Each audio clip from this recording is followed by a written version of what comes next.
It's wintertime in Colorado, and on today's episode, we're gonna have a holiday adventure where we harvest our own Christmas tree.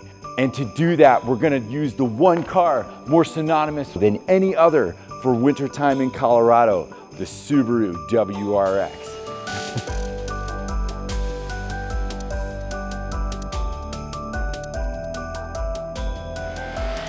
20 years ago, when I was in my 20s, the one car I wanted to drive up the hills in Colorado was the original Bug-Eye Subaru WRX. The car I would use now to do that is this diesel BMW M Sport wagon. It has 4 heated seats, plenty of room up top for gear, plenty of room in the hatchback, all-wheel drive, is refined, comfortable, and civilized without sacrificing any of my enthusiast needs. But the inner 20-year-old in me just isn't satisfied taking that when I can take this, an original owner car featuring the factory aero kit, Volk wheels, and the legendary Subaru all-wheel drive. And just to make sure this isn't wasted on the two of us, we're gonna make it a proper family adventure and bring the ladies. Oh boy.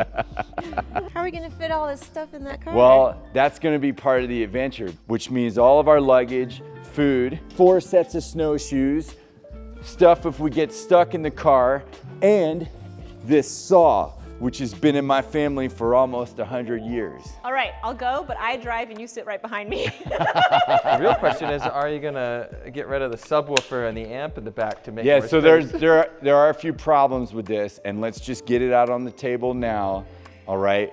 Subarus, especially Subarus of this vintage, were very reliable when they first came out, but they do have a tendency to do Subaru things. What are Subaru things? Subaru things could be many things: overheating, turbo failure, oil leaks.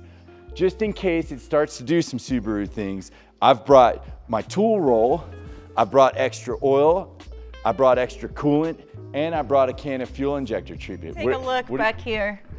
Yeah, I don't know, my knees were kind of in my armpit. Kind of has a smell to it. Chick, look at this leg room. Alex, you sit down there right now.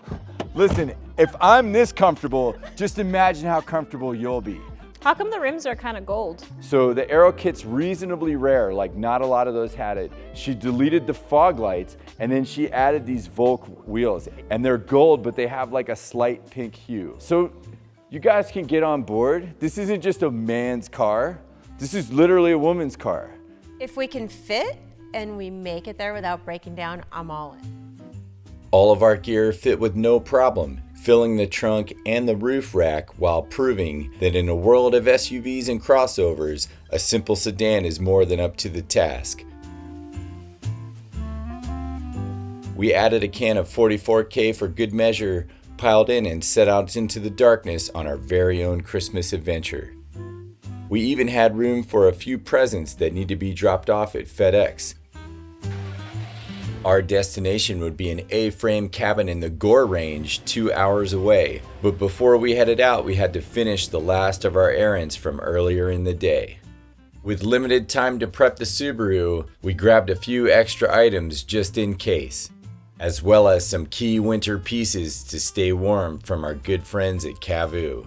All right, off we go, Dan. So what was that you were saying about the lack of amenities in the back seat? Yeah, so here in this center console area, where there's usually like a vent, maybe like a cup holder, some small storage area, it's just a wall. The door is just a door, not even anything. No cup holder, no place to put anything. And there's not even a soft pocket on the back of the seat. That's because all those things would slow this purpose-built vehicle down. And the purpose of this vehicle was to win rally championships. To understand why this car is so important, we have to venture back to the early 1990s, one of the greatest eras of the World Rally Championship. This is when Subaru Technica International, STI, partnered with British rally specialist ProDrive and formed the Subaru World Rally team. In 1990, they released the Group A Legacy RS, and in 1992, when they put it behind the hands of a certain Scotsman named Colin McRae, a true legacy was born. With McRae behind the wheel, the Legacy RS would have its first win the following season at the 1993 New Zealand Rally. Then, just 1 month later, the team introduced the all-new GC Impreza WRX at the Rally Catalunya. This car was known as the Impreza 555 due to its iconic blue and gold livery and thanks to title sponsor 3-5 Cigarettes. The GC Impreza was smaller, lighter, and more nimble than the Legacy RX, and with it, the team's success started to build. By 1994, McRae was joined by champion driver Carlos Sainz and British driver Richard Burns. By 1995, their success was prolific, with Sainz and McRae battling it out for the championship title. Ultimately, McRae would beat Sainz in the last rally of the season, with Burns coming in third for a 1-2-3 finish. With this, Subaru and McRae would take home both the drivers' and constructors' championships. In the following years, the GC Impreza WRX would bring Subaru 2 more constructors' championships, and Colin McRae's when in doubt flat-out driving style cemented its legacy on the posters of a generation of rally enthusiasts. Unfortunately, in the US, posters were all we would get of the GC WRX. That changed in 2002 with the release of the GD chassis to the US market, and with it, we finally got a true WRX. That was this car, the original Bug-Eye Subaru Impreza WRX. That's an ice machine. Dude, it says FedEx on it. All right. All of the gum just emptied out into the car. Are you serious? We've all gotten soft as a society, all right? You need to learn how to make do without cup holders. I feel like that's what Calvin and Hobbes' dad always said. It builds character. Yeah.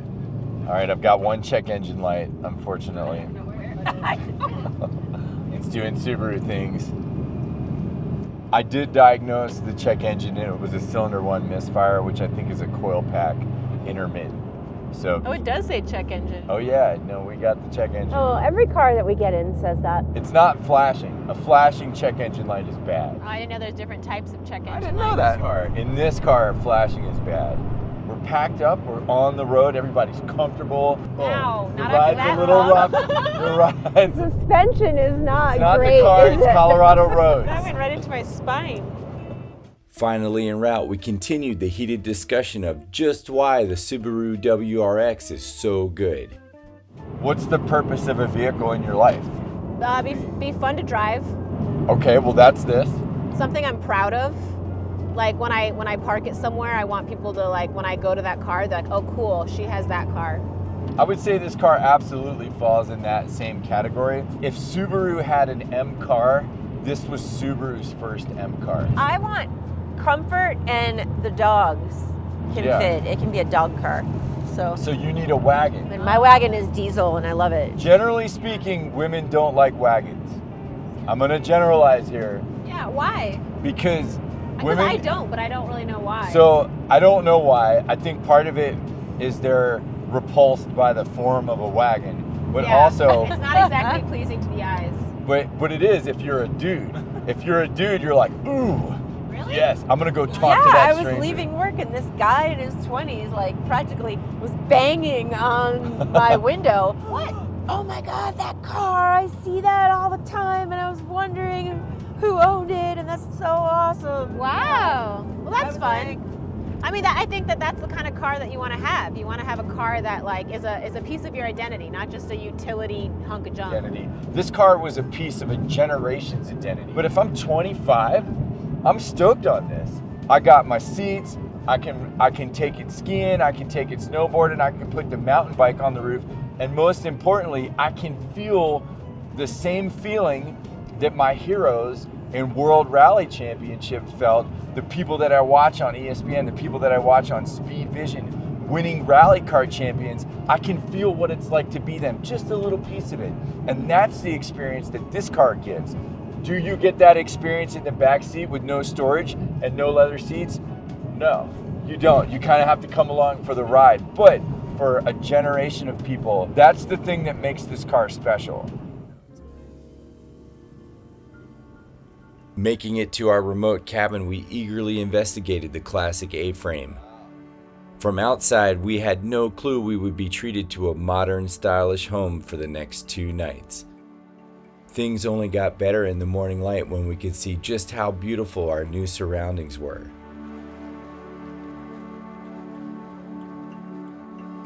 Sadly, when we started the WRX to head into town, we discovered that there was a problem.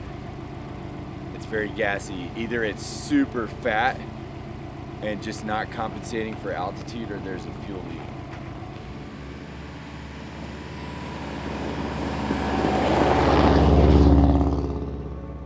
We headed into town, and after a mandatory coffee stop, found a code reader to get a proper diagnosis and make sure we weren't headed for disaster.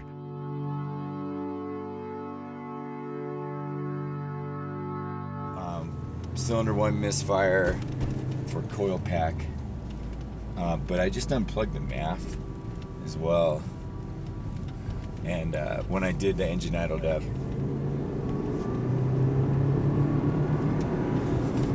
Is that better? Feels a lot better. I can hear the turbo working again. With limited time, we needed a miracle to save our trip from being completely derailed. And that miracle showed up in the form of our old friend Titus, a mobile Subaru mechanic who came through for us in the mini truck episode. With a Bug-Eye WRX wagon as his own mobile mechanic support vehicle, Titus had a factory coil pack on hand and only needed an hour to give our WRX a clean bill of health, which provided a perfect window of time to send the girls out on a snowshoe that I had done earlier in the morning. How do I do with the lag or the tail? Yeah, you gotta kind of walk like you ever put shoes on a dog and they like exaggerate their. Yeah, there you go.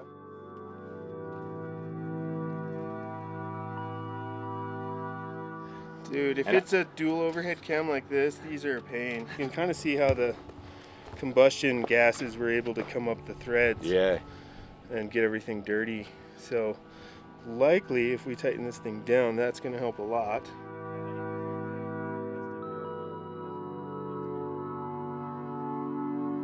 Titus to the rescue.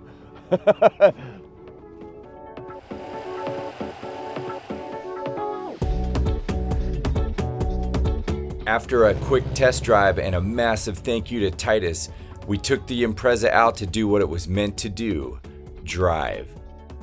What a day.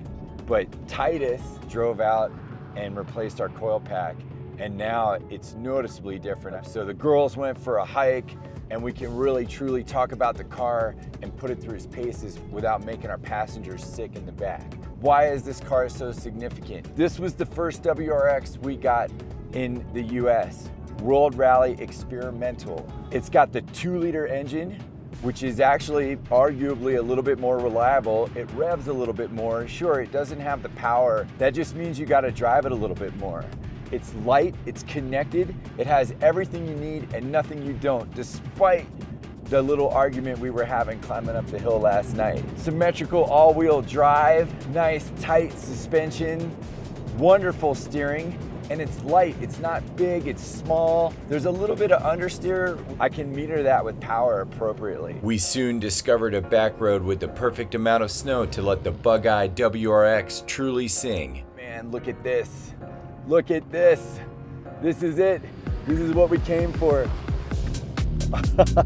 Oh, whoa.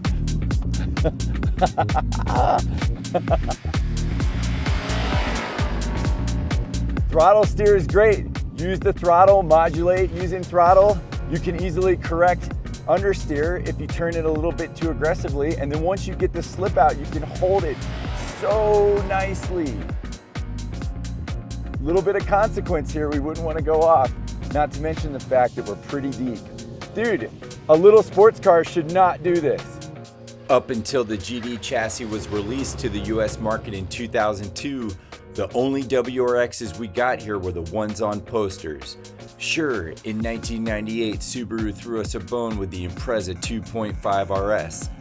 I co-drove one of these for a season of rallycross, and while it was a fantastic car, it wasn't a true WRX. That changed in 2002 with the release of this car, the GD Bug-Eye WRX.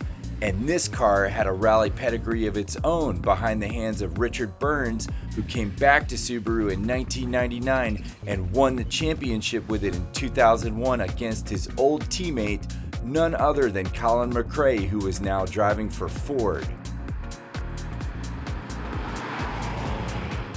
Because the WRX was born from a rally background, it's also equally as good on pavement.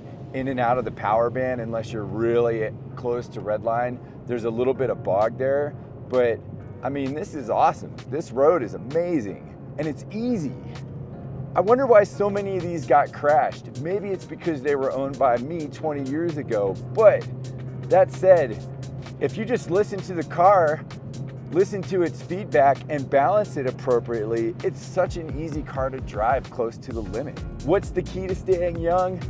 Never grow old. Yes, we don't have all the modern amenities and all the stuff that's ruined modern cars, but that's what makes this car so good. It's honest, it does its job. And what was the WRX's job? It was to work like this, on pavement and off pavement.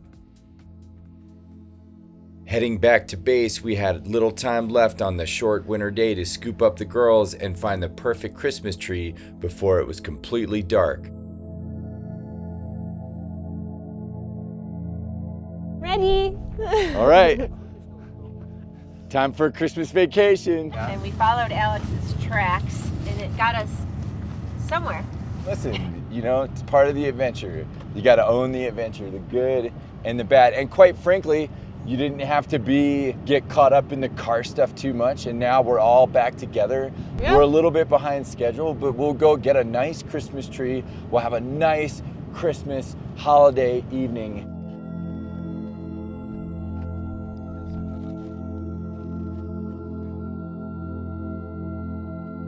Here's our Christmas tree permit. Maximum height, 20 feet. Stump height, 6 inches maximum, 6 inches diameter. We gotta go 200 feet off the any main thoroughfare. So I think we should go that way, which not only looks like it has lots of nice trees, but we might catch a really nice view. In Colorado, not only can you harvest your own Christmas tree from select national forest lands, but you can also donate to the Plant a Tree program to ensure healthy forests and complete the circle of give and take. I've been on these trips where Alex says, we should have a nice view just up ahead. It doesn't usually happen that way. We looked for a tree that would be just right for our Christmas adventure and ventured deep into the forest to ensure it would not be from a sensitive spot. That big one right there? Yes, Yeah. Holy, okay. that's big. He's scheduled for assassination. Did I mention that this saw is meant to cut logs after they're already fallen?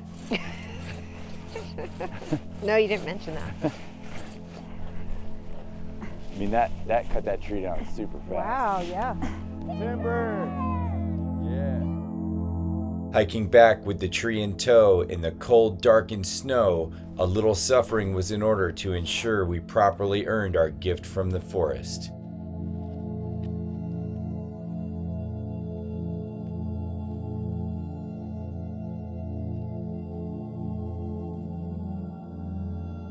Not bad, huh, Alex? No. Just walk in the park. Close this one. Safely loaded up and ready to head out, there was only one thing left to do to celebrate.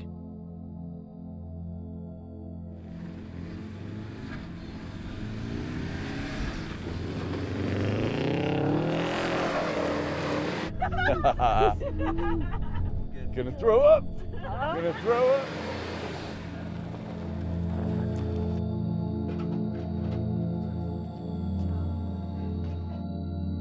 Back at the cabin, we built a makeshift stand and decorated our happy little tree.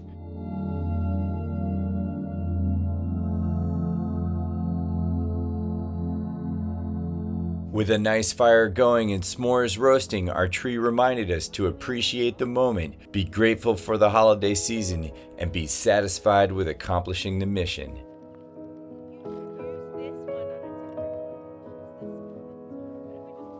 I think that we chose the right vehicle because we did not need to interject any drama to have an adventure. I will say that we definitely made lemonade out of lemons today. Look at that. Look at that. Let's focus on our successes. Look at that tree shining. Many versions of this day that would not have ended that way. I would like to say that like life for me this year has been extremely difficult. And this morning when I couldn't sleep and I woke up, I got to go on like the most refreshing hike. I tried to be grateful for the quality of my problems, for the opportunity to be here, adversity aside. And I'm really grateful for you guys for shoehorning in the backseat, giving us the opportunity to have a fun vacation. And we got to share an experience that we'll all be grateful for. In like a month, in a year, in 10 years, we're gonna look back on this night and be like, that was a fun trip, right? You're not gonna remember the inconveniences. I already think it was a fun trip. Yeah. I genuinely think there was like 4 times today where I was like, we need to just bag this and go. And the fact that like, Oh yeah, you kept wanting to cancel. Yeah, you I did. The number of times he was like, should we cancel the tree? Should we cancel the trip? Should we cancel the hike? I really did, and I'm not usually like that, but Jeremy like was like, dude, we're here, man. Like, just like, this too shall pass. Like, this moment will move. You will get caffeinated. The car will get fixed. Like, It's been a fun time all together. I'll say life's too short for boring cars, and life's too short for boring wives. that's all right. I like that. And let's not forget the car that made it all happen. One of the most important pieces of Subaru and rally history, the original Bug-Eye WRX. From our families to yours, happy holidays and Merry Christmas.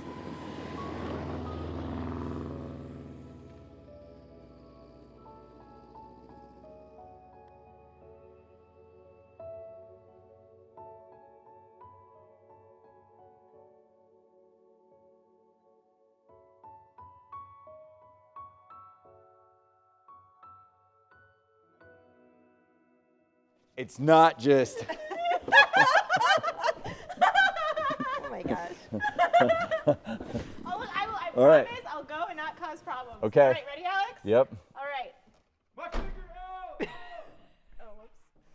How do you open this?